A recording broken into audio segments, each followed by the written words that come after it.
Hello and welcome back to followers of the Kaspa journey.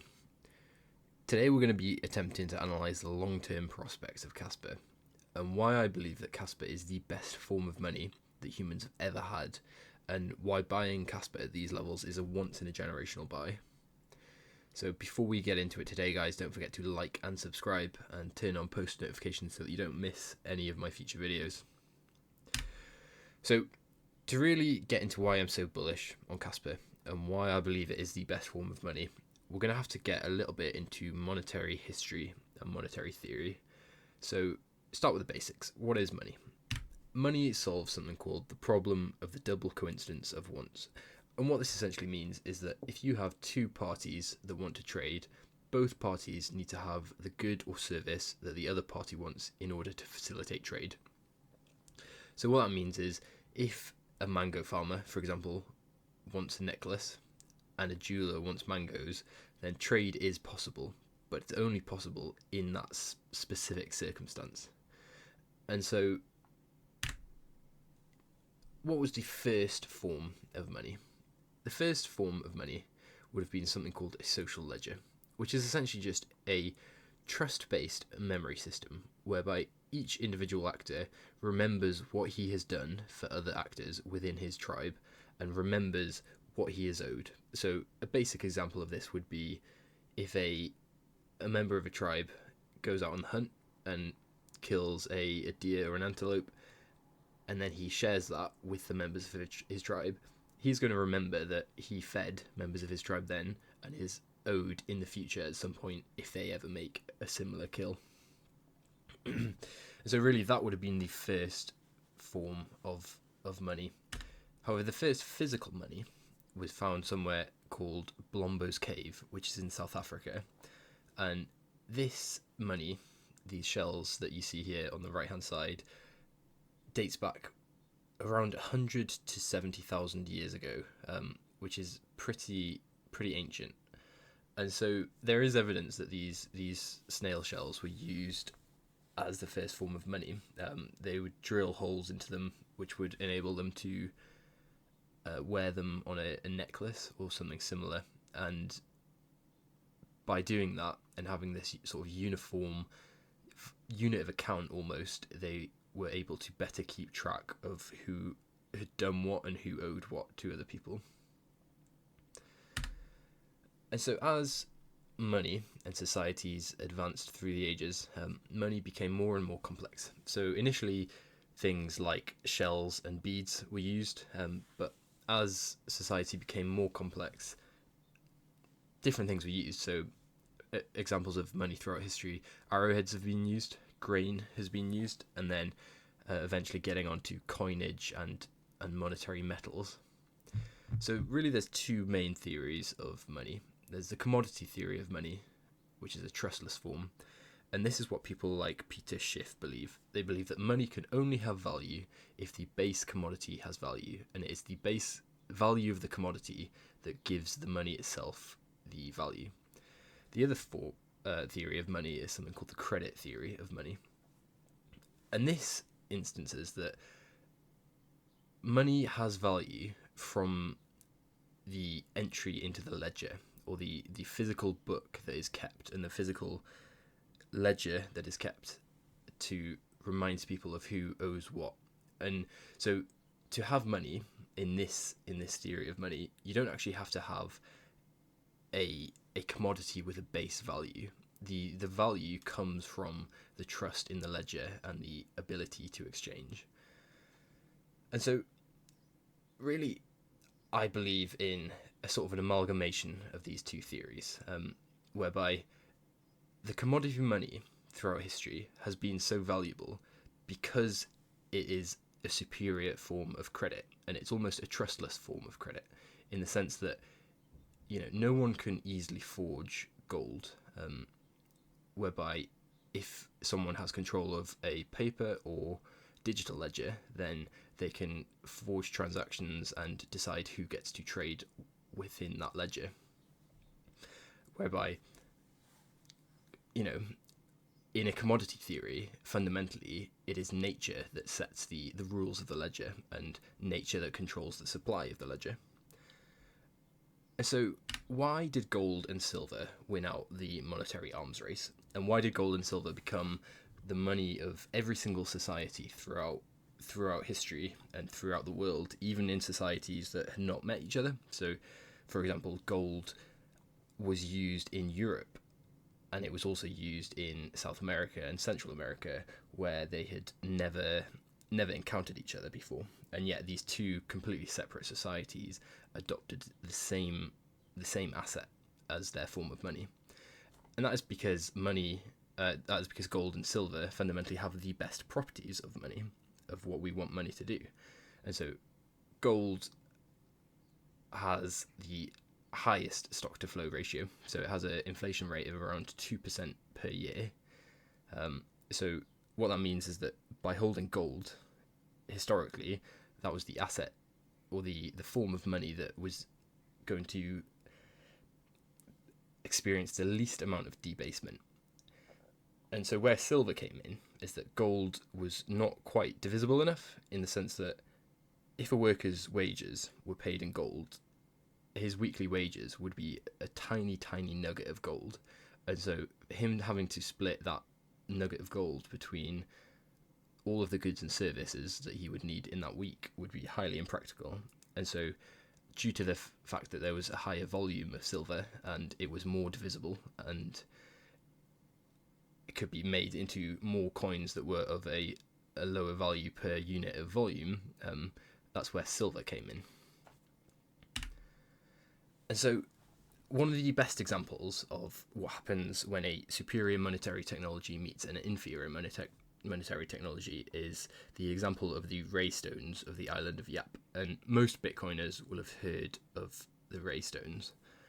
So essentially there's an island in the Pacific called Yap, and they used these stones as a form of ledger, basically, whereby if you owned one of these stones, then you could trade that stone with the other members of the island in exchange for goods and services. And everybody remembered roughly who owned the stones, and it was kind of a collective memory ledger whereby everyone would know who owned what. And this worked for a while until the Europeans came along, and the Europeans brought with them advanced mining technologies.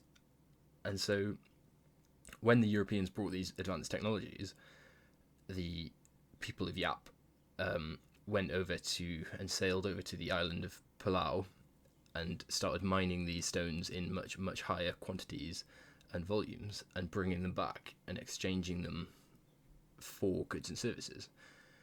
And so what really happened there was that they are now able to issue the money with a much, much lower input of energy. So they're able to get these stones by providing actually a very small amount of energy into the mining, and then from that they can trade these stones with the people of Yap, who would be, say, in the jungle mining or collecting coconuts and spending a huge amount of physical energy collecting these coconuts, and then they would be exchanging that for money which had taken very, very little energy to produce.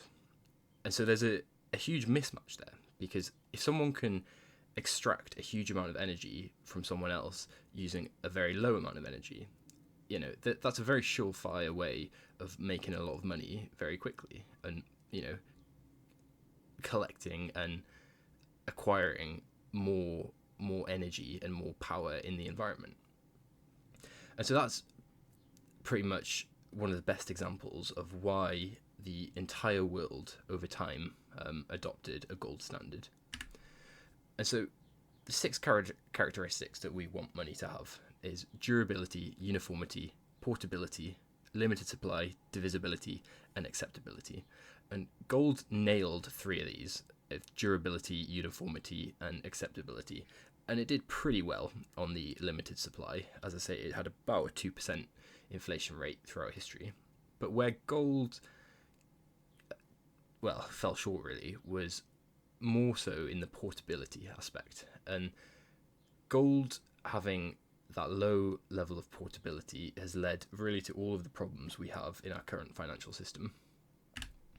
So I want to read a few extracts from a book called Broken Money, which is by Lynn Alden. And so, for thousands of years, transactions and settlements had the same maximum speed limit, the speed of foot, horses, and ships. People's ability to do transactions and the bearer assets they transacted with had no inherent difference in terms of travel speed, although the transactions themselves were more efficient in practice. All of it was limited by the speed of physical human travel. However, with the invention of the telegraph and then the telephone, the speed of transactions increased to nearly the speed of light. From this point, people could transact across the world by updating each other's bank ledgers over telecommunication systems nearly at the speed of light. Banks and central banks had full control over that process. Meanwhile, gold and silver as bearer assets still moved slowly and thus had to be increasingly abstracted to keep up. And if you have heard of this book, Broken Money, I highly recommend reading it because it delves in much more detail into some of the concepts I'm going into now, and really sort of helps you understand the fundamentals of money and monetary theory and history. And so, due to the portability issue with gold, and really throughout history, all monetary frictions and the problems with money are solved via centralization. So here we have a diagram of A, B, C, D, E representing different people, all trading with a bank P. And then as you get more and more people, the system becomes more and more complex. And so in order to simplify the system and speed up the settlements and the transactions, centralization is used. The problem with that is that a centralized ledger is a trust-based ledger, and it is always open to abuse by the person with the power in the centralized system. And so, for example, this can also be seen in cryptocurrency. All of these altcoins that use proof of stake, that fundamentally is an attempt to solve the frictions that Bitcoin has with centralization. And even something like the Lightning Network, that is attempting to speed up and solve the friction of the scalability of Bitcoin via centralization. The Lightning Network is a trust-based centralized system, at least compared to the base layer. And so that issue, the entirely centralized system we have now, has led to all of these problems in our current financial system. So there's something called the long-term debt cycle, which was a term introduced by Ray Dalio, essentially talking about how over these long periods of sort of 90 to 100 years, debt cyclically builds up more and more into the system until it reaches a breaking point where it cannot be increased anymore, and you have to enter a period of deleveraging, essentially, where the debt is one way or another paid down.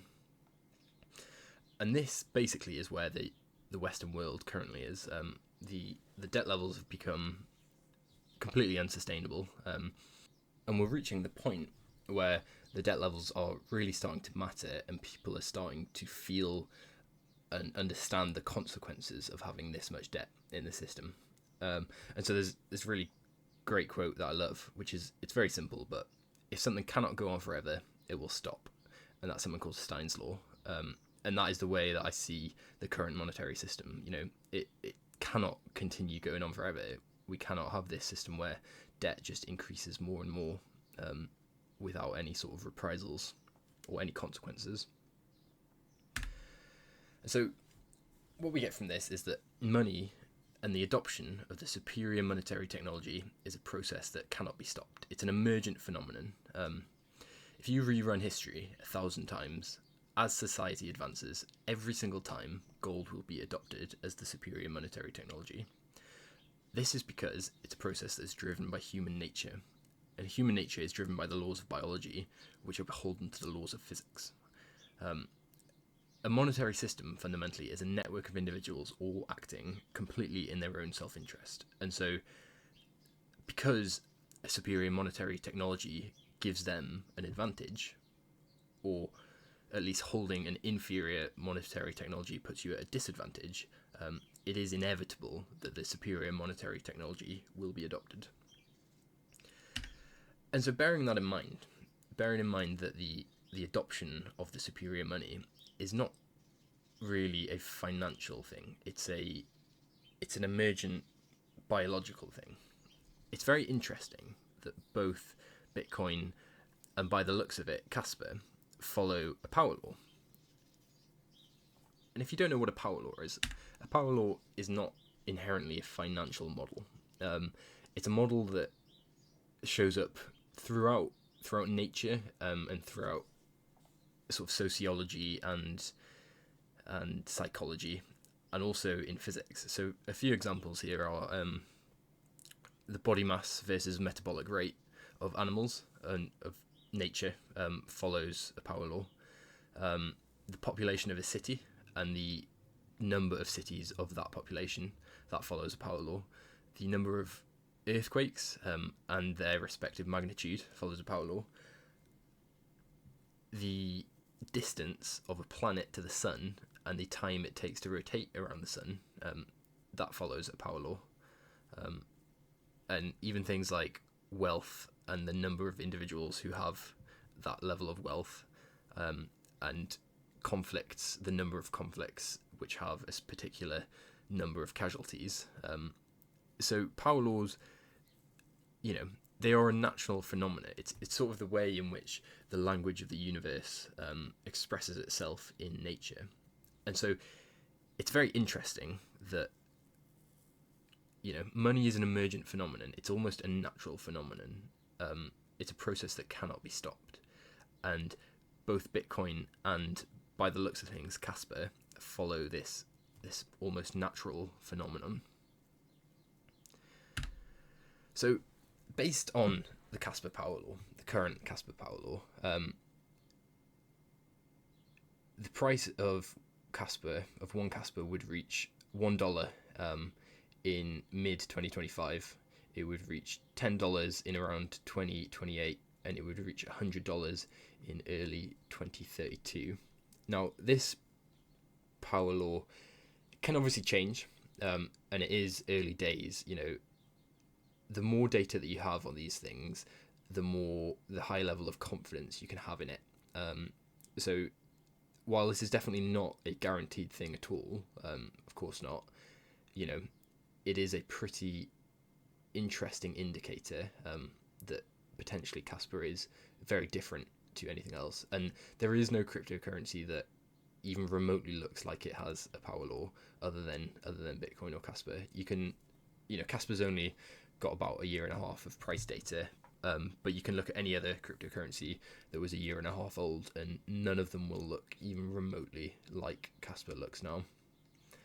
So while it is not obviously a guaranteed thing, and this is certainly not financial advice, this is all just my own opinions, it's a pretty interesting bet to take.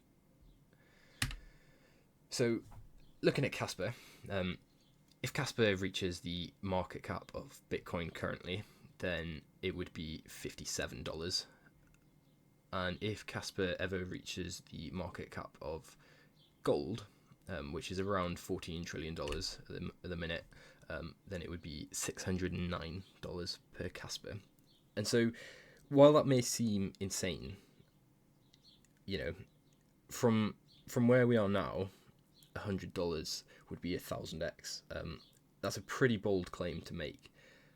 But if Kaspa is the superior monetary technology, then, it's almost inevitable that this will happen. That's a big if, And so looking at the total sort of value that Kaspa or Bitcoin could capture, Bitcoin is currently at about $1 trillion market cap. Gold, 12 trillion. It's around 14 now. Real estate has about 330 trillion. Bonds, 300 trillion. And money in total is about 120 trillion. Now, this is all essentially up for the taking. The superior monetary asset, whichever it is, will take a huge chunk out of a lot of these different things, and that is because of something called a monetary premium. So obviously with something like real estate, housing has a real world value. You can live in a house. Everyone wants to live in their own house. However, at the minute, because the current money, the dollar, is so weak, everything else which acts as a better money almost than the dollar holds something called a monetary premium. And so with gold and with silver, they obviously have an industrial demand. You can use them in electronics and you can use them in jewelry. But the majority of the money, or the value at least of gold, comes from the monetary premium. And that monetary premium comes from the fact that gold is a superior monetary technology. Something like Bitcoin and Kaspa, they have no real world value other than the fact that they are extremely good forms of money. And so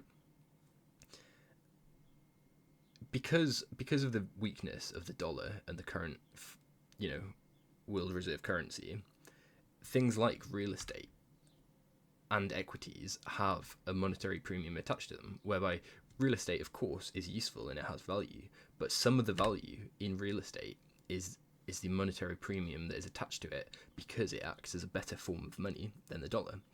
And so, I believe that monetary premium will essentially be completely sucked out of all of these assets by the new superior monetary technology that will emerge from the monetary arms race. And so this is what it looks like, in my opinion, when an inferior, or at least a worse monetary technology meets a superior monetary technology. So this is the chart of the price of gold versus the price of Bitcoin.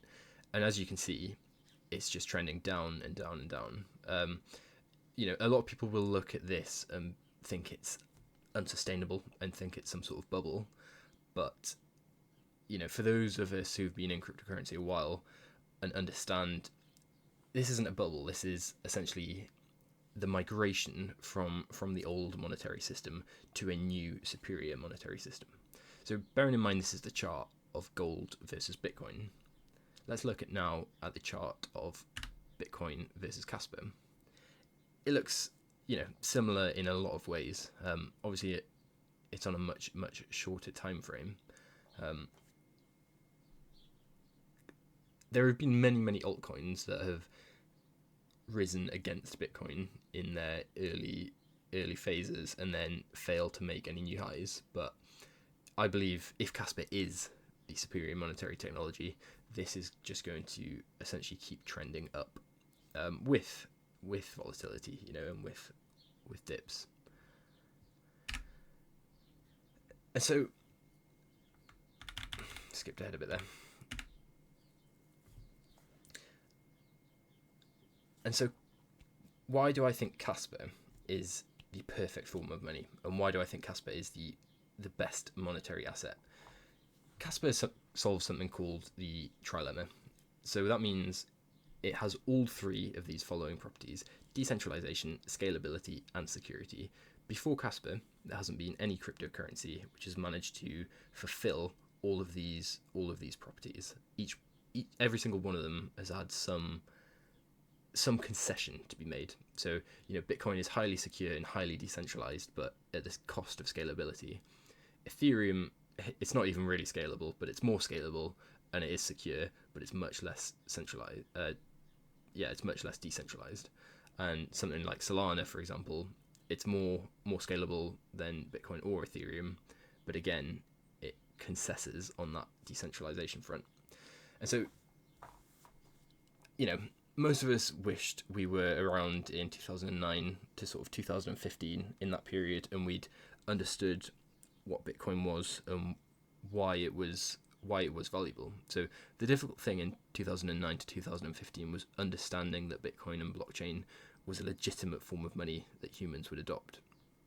I believe the difficult thing in 2021 to 2027, that sort of time period, is seeing that Kaspa, out of the thousands of contenders, out of the thousands of different altcoins, is going to be the winner of the monetary arms race. And so, looking at Bitcoin versus gold and fiat, Bitcoin was a first and pretty good attempt at solving the issue of money, but it just has that one fatal flaw where it's not scalable enough, or really, to put it in terms of old money, it's not portable. It's much more portable than gold, but in terms of everyone using the network, it would be extremely slow and extremely expensive to use for day-to-day transactions. And so, when you compare Kaspa to all of these other altcoins, it has a clear advantage. It has the advantage of it is the only trilemma solver. It is the only, perfect form of money that humans have access to.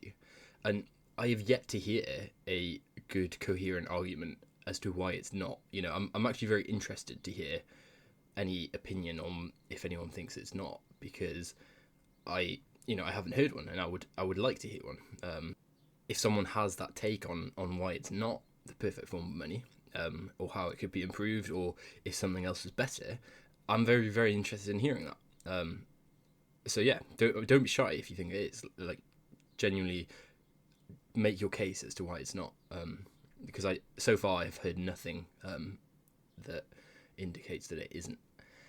And so we're now going to get into why proof of work is essential over proof of stake. And most of the words here are taken from someone called Jason Lowery, who's written a book called Soft War, which is another book that I highly, highly recommend reading. So, proof of work. People settle disputes with power competitions and achieve consensus on the legitimate state of ownership and chain of custody of property, and determine resource control over it using physical power. That is the protocol that has survived natural selection. That is why you see it in nature. And we inherently know this, that proof of work is the consensus mechanism of nature.